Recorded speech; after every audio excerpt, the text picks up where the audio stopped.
So, rather than do my usual fishing and just chilling or woodcutting or mining or whatever I usually do, I'm actually going to do a bit something different. And it's mainly because a friend of mine was talking about the Dream Manhunt series, and if you haven't watched it, I would heartily recommend it, but can't imagine someone watching my video who's never watched them before because I have 0 views and they have thousands, hundreds of thousands, I think. Anyway, they were doing a Dungeon and Dragons. Well, they were thinking of doing a Dungeon and Dragon build of the Dream Minecraft Manhunt, but they mentioned that they were having some issues with some of the enemy and character builds. To which I responded with, how? So many of the D&D monsters can fit the monsters in Minecraft. Slimes, lava slimes, ghasts, skeletons, zombies. Heck, even the piglins have orcs substituted for them.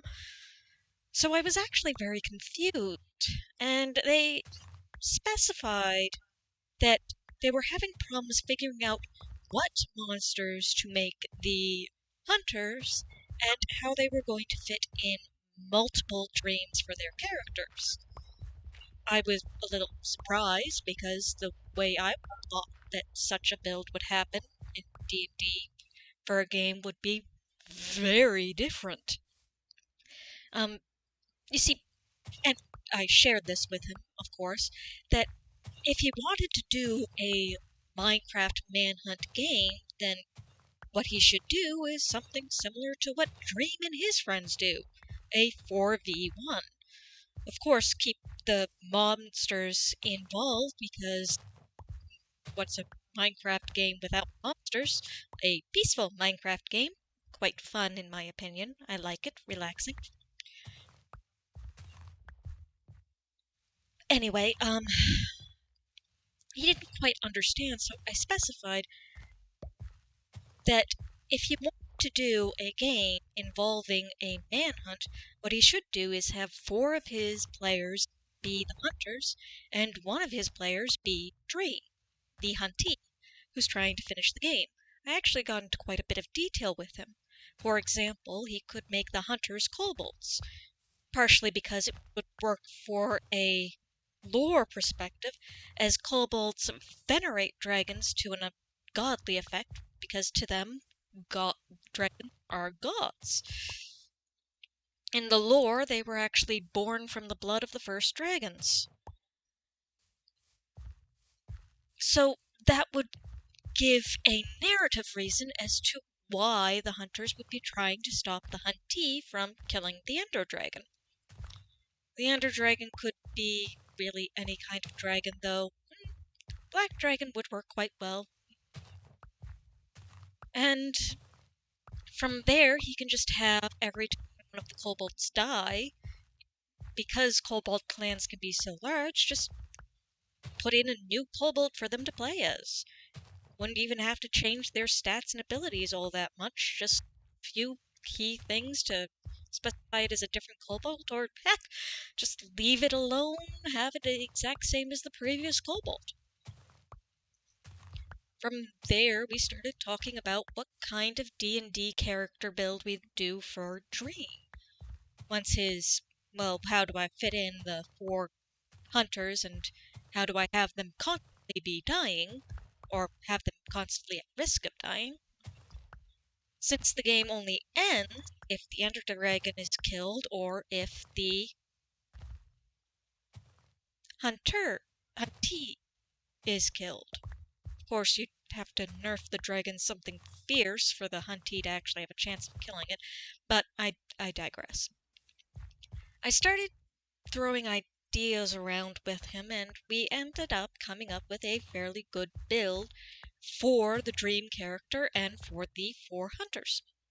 So obviously the 4 hunters would be kobolds, but their classes specifically would be a even range. For one would be a ranger, tracking abilities, things like that. Another would be specifically a fighter, champion fighter ideally, or if the players would prefer to play as another fighter specification, that's fine as well. A rogue for the sneak advantage, and an artificer for creating items. Since they would have both the time and the advantage to actually build the items, since they are not the huntee, they are the hunters. They don't have to constantly be running away from the people trying to kill him. So for the dream character, it became something a bit more difficult. Ultimately, I drew his attention to a race called the Tabaxi, which get bonuses to their athletics and agility, things like that, which would be quite advantageous if you're a character that's constantly trying to not get killed, avoid attacks, avoid detection, things like that. But the second one we had to figure out was a bit more difficult, since how do I do this? This way, yes. Since he would have to have an advantage to both combat and also to crafting. We debated between several different classes, from my initial suggestion of druid to his suggestion of fighter, monk. We did think about doing an artificer for a bit, but that's... Well, the build can be quite useful. Since you're not really having a lot of time to sit down and craft the things, since there is a time element to them, as well as finding the materials to make them, we came to the conclusion that it would make much more sense if we made him either a rogue or a ranger character. Because both of those classes do have subclasses which allow you to start creating simplistic devices, or what have you. The Arcane Trickster was actually a very good thought, since an Arcane Trickster can actually make quite a few things, perhaps to potions, and it's a neat little rogue build if you're interested in it. It also has the advantage of being able to adding bonuses to sneak, but it's overall we came to the conclusion that that might be the best class for the dream build.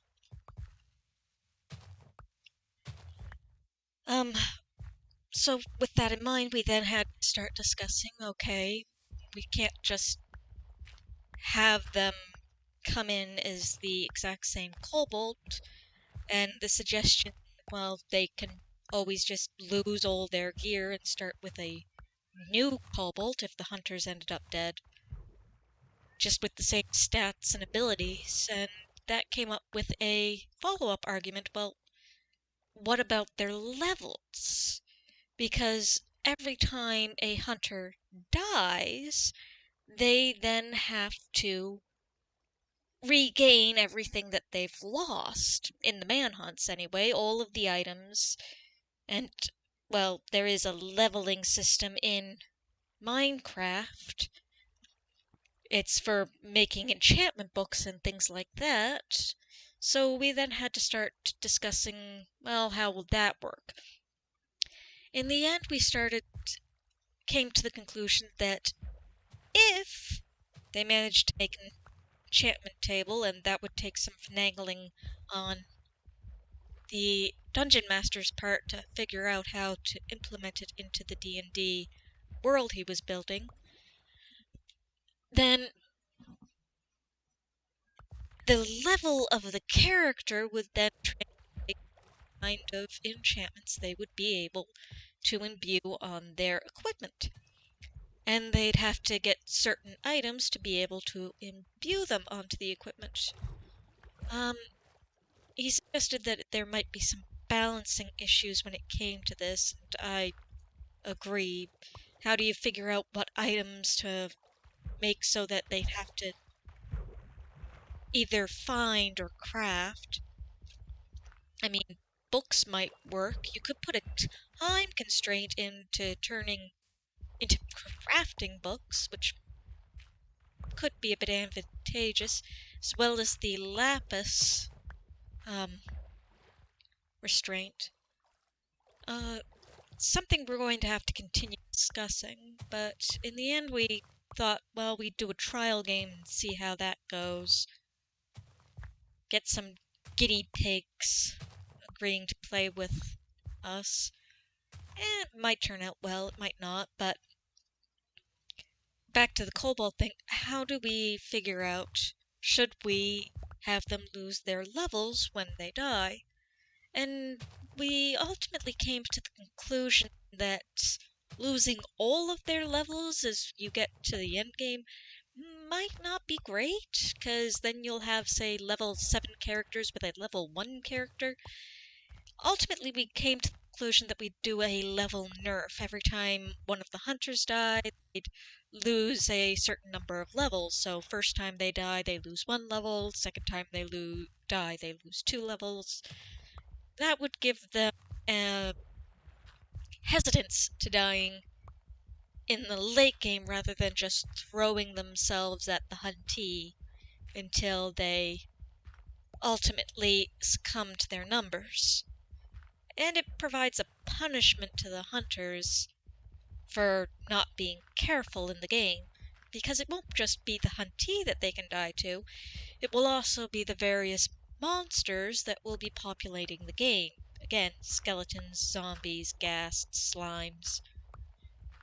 Some of the stats of these enemies might need to be modified to better reflect the mob Minecraft, but in the end we thought we came to a fairly good idea of how to implement Minecraft Manhunt in the D&D setting. That being a 4v1 game where the Dungeon Master is more acting as a referee than as the one constantly throwing roadblocks in the ways of characters. We did have a discussion on how best to organize it for how they would find items and when they would encounter mobs. We decided on a chance system so that every time that they needed to find a certain item in certain areas, different things would contribute to whether or not they'd find it. Like, is it their favorite terrain? Do they have levels in the skills that would assist them in locating certain things? Like, if they needed to mine things or hunt them, things sneak around and steal from villages, things like that. We did debate whether or not to allow the kobold characters to trade with the villagers, but we ultimately decided that as long as they weren't stealing from the villagers outright, we'd just have them interact with the villagers as any other race would interact with villagers in the D&D setting. Though we did come to the conclusion that the villagers probably wouldn't just let anyone steal from them, so we put a nerf in that if the player, any of the players, the hunters or the huntee, stole from the village, then the village would their reputation in the village would be negatively affected, which one would give the hunters a reason not to raid the chests and things, since they'll actually have time to sit down and do trades, and it would give the huntee a reason to debate the values of whether to just go running into houses, grabbing up all they can, or whether to come back later when they're not quite as urgent to get out of the area to do trades. Anyway, that was basically what we came to the conclusion of. Kobold hunters and a tabaxi arcane trickster dream.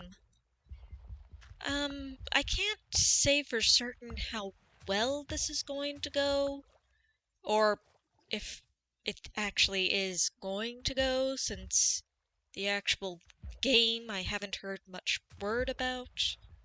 He did promise to let me be one of the kobolds in it, or to at least sit in and see how things go, so I might help him later on improving the game. I don't really... I'm starting to think he might not actually do that, and just wanted me to stop bugging him about it. So now I'm putting it out here for anyone who might like to try doing a Minecraft Manhunt D&D game. I mean, I think that they could translate rather well. I don't know for certain. I don't usually DM games, and on the few occasions that I do, I always go straight from a manual. I've never actually built one myself, so who knows, maybe I'm talking from ignorance, and all of that I've suggested could go horribly, horribly wrong. Hopefully not. I think it would be a neat game to play. Anyway, that's pretty much all I wanted to talk about. It's not a very long stream in the end. Wonder if I could pad it out. Well, let's say you don't want to do the Cobalt thing for your hunters. You actually want to do specific builds for your Bad Boy Halo, George Not Found, Snap Nap, and Ant Frost.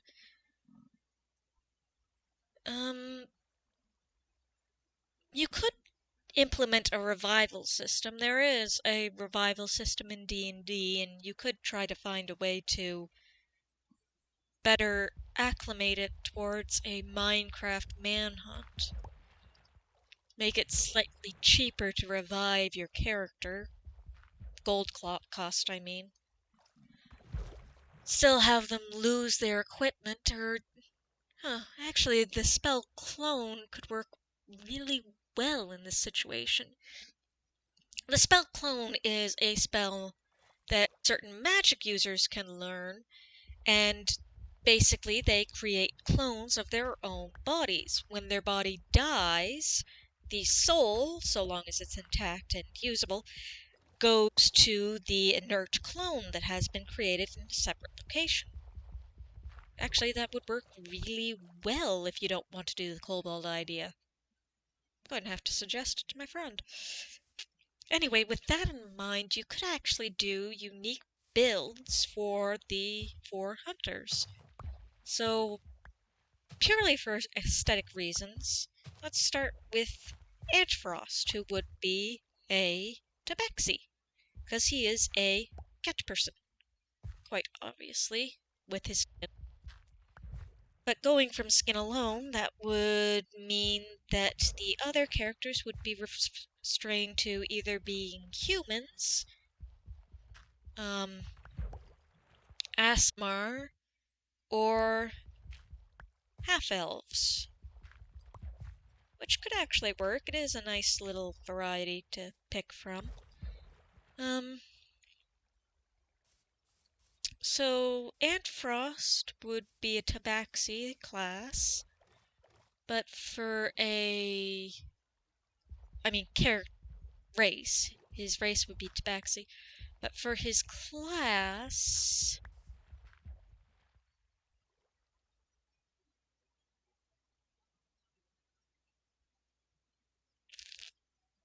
it's really hard since in the main Minecraft Manhunts they don't really show any specializations besides Hunt Down Dream. Hmm. I guess you'd have one of the better suggestions here would be to go with the standard of a cleric, fighter, ranger, rogue build. Or cleric, fighter, ranger, mage build. Or just switch out the cleric or the... Yeah, pretty much all the two ones that you would have to really have is a ranger to track and a fighter to kill. So, actually, you could do an assassin with the rogue. It's a thought. But, yeah, you could do any... Well, if you don't mind having your ability to track him nerfed, you could go without the ranger and fighter if you wanted. But, I don't know. If you want to track someone down, having someone who can track people down seems to be something you might want to have. It's a thought.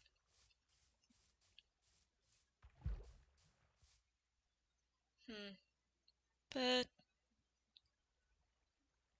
yeah, I should put more thought into this if I'm going to be making suggestions. Right, so, Antfrost. Well, he's a cat person, and Tabaxi are usually either rogues, rangers, or bards. So maybe have him be the rogue. Would be one of the more suitable classes to have with the race type, but again, you shouldn't feel yourself being restricted. If you want to play a different class, then all more power to you. But this is simply theoretical. The rogue you might want to focus on tracking, but also assassination. It's hard to say which class would be best. I don't have a player's handbook in front of me to start reading through all the different subclasses. So we'll just leave it at, for now, rogue. Whatever that rogue might be, I have no idea. George not found. Yeah, see, this is hard. Because in the Minecraft Manhunt, Dream has to be a tricky son of a gun, constantly evading attacks, ambushes, and setting up traps for the other characters, escaping from them when they find him, and getting a reasonable head start from them, evading their attacks and their ability to track him. So a Tabaxi Arcane Trickster makes sense. But with the 4 hunters, yeah, if you go just making them all hunter-like characters, then you kind of make it difficult for them to start doing specific, being able to make the different items that are available in Minecraft, which is where an artificer would be really useful. I also want to be able to make potions, enchantments, all that other stuff. So, yeah, the Cobalt idea might be a wiser one to go if you're actually going to play the game. But if you're going to just do a D&D setting with these types of YouTubers, then it might be... I mean, with these YouTubers as your characters, then it might be better to do a personalized build. But, yeah, for a Minecraft Manhunt, it probably would be best to go the hunters or kobolds trying to protect the Ender Dragon from a huntee slash speedrunner slash dream trying to kill the Ender Dragon. And it could ultimately be an interesting game. Theoretically, anyway. But, yeah, that's all I really wanted to talk about. From here, I'm just going to continue leveling out this land. Oh, yeah, that's my dream statue. I don't like the way it turned out.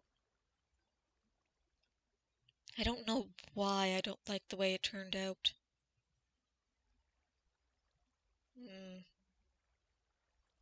I'll re-examine those thoughts later. Anyway, until next time.